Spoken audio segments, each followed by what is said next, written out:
Hello, in this video I want to show you how to remove and add SD card to Nikon Coolpix L830.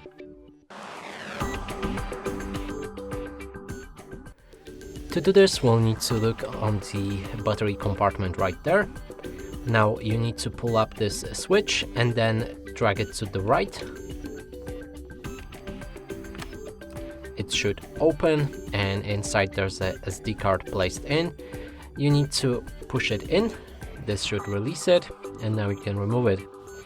To put it back on, simply adjust it to the slot and drag it in.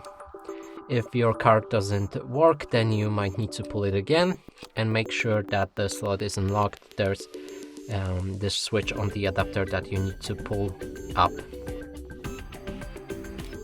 So it needs to be set just like that, and now it should work fine.